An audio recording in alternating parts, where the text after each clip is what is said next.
Things to pay attention to when collaborating online. What's up guys, Vika here. And today I want to talk to you about few things that gonna prevent you from making mistakes while collaborating. It's very important and I'm gonna try to do it really short. It's just 3 things and I'm gonna give you a tip in the end, so stay till the end. So number 1, when a person approaches you online, it's very important that you know who you're working with. The minute you get the opportunity to collaborate with somebody, either you thinking to offer somebody a work or you getting a message about working with somebody, check their socials. Check their Instagram, their TikTok, their Facebook, their LinkedIn, whatever it needs to be checked, and pay attention that the information that the person is giving you about himself or herself is actually correct. And while you're there on the account, just make sure that it looks legit, you know? Feel it's your hunch, you know? Use your hunch. You can look at the person profile and kind of realize, do I want to work with this person? I don't want to work with this person. Quick story. I needed to turn down the person because he was nice and everything and the song was great, but then I went to his profile and I realized that the rest of his songs that he was doing was about fucking around and lots of girls. It's fine for him and it's his style, and I'm not gonna tell him anything bad about it, but I needed to turn down the offer and tell him, listen, this is not my style, it's not something I do, so I need to pass on this offer. The second thing that you need to do if you do want to work with a person is to get insurance. Now, not a medical insurance. Get insurance, I mean, agree on something. The terms can be anything. You get percentage, only credit, you get paid for hours, you get paid when you give him the material that he needs. Do you commit to do something about it? Everything needs to be agreed before you start the project.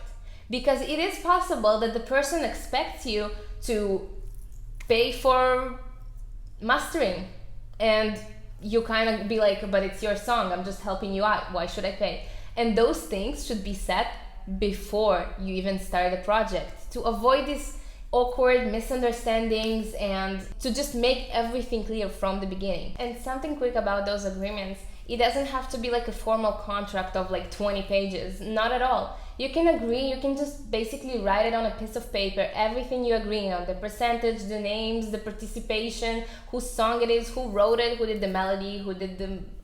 Whatever you want to write, email, or even an Instagram text message is still an agreement. Don't think that if you're just agreeing on Instagram, it's it doesn't count. It counts. Even if you talk on the phone and you record the call, it is still an agreement.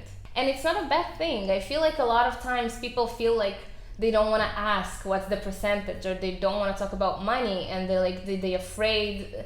Don't be afraid. And if you want to see an example for a good collaboration, check right here. I did a collaboration with Lance, and he's an amazing guy, and he lives in London. So basically I never saw him, and he approached me because he saw me on Facebook, and then he approached me on Instagram, and he told me, hey, I have a song that I am looking for a female vocals. Can I send you the song to listen? And I'm like, yeah, sure. And it was after I had so many bad collaborations, so I didn't know it's actually gonna turn out this great, but the collaboration with him was amazing. Check the music video because we actually did a music video. Really amazing experience. And number 3, of course, is to pay attention. Because while you're working on a project, it's not a one-day thing. Usually it takes time.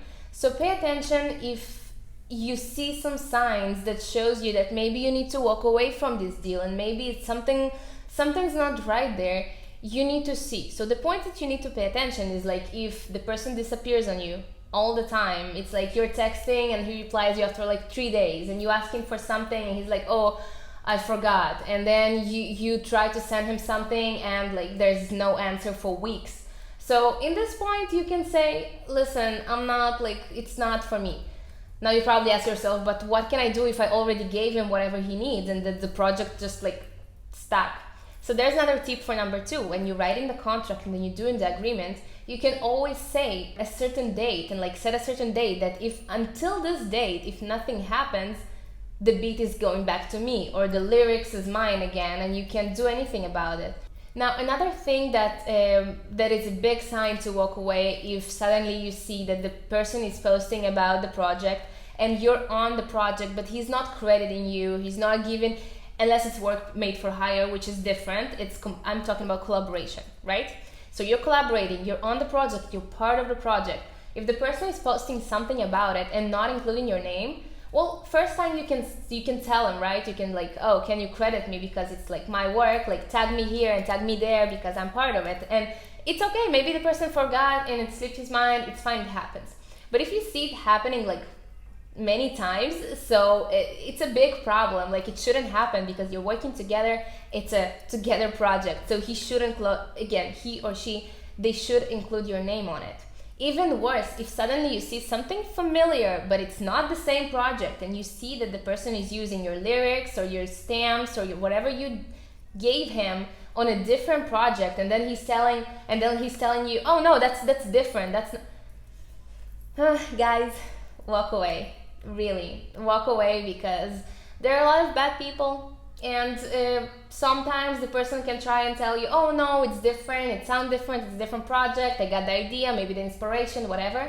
But if you see something is not right, it's your time to walk away right now, before you finish the project and then you wasted all this time, and then you're gonna get into the whole thing of like suing, and try to avoid. Another thing you should pay attention to is if the person starts to asking from you more than you initially agreed on. So let's say, for instance, you didn't mention anything about mixing and mastering because it's not your song, you're just helping out, you're collaborating, but it's the other person's idea and song, and you're just on it.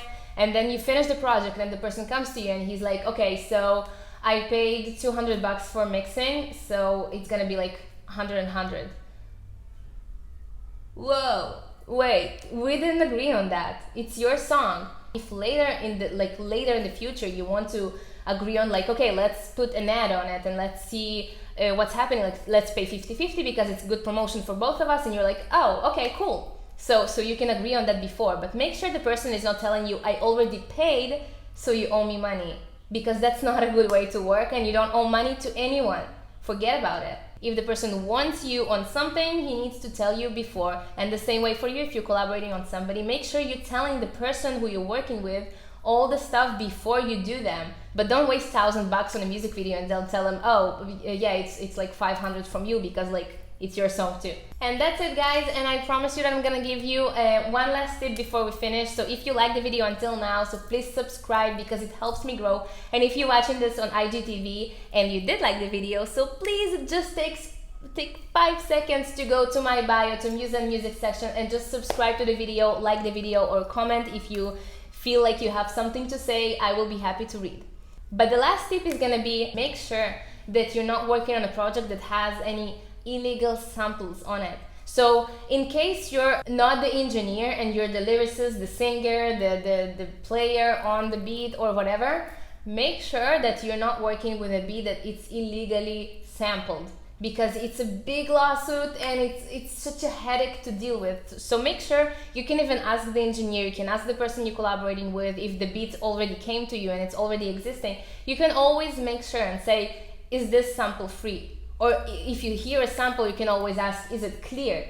Because you don't want to deal with that, you don't want to mess with that. It's a huge mess later. So make sure you're working on a clean beat. And this is it for today. I'll see you next week when I'm gonna have my studio all ready.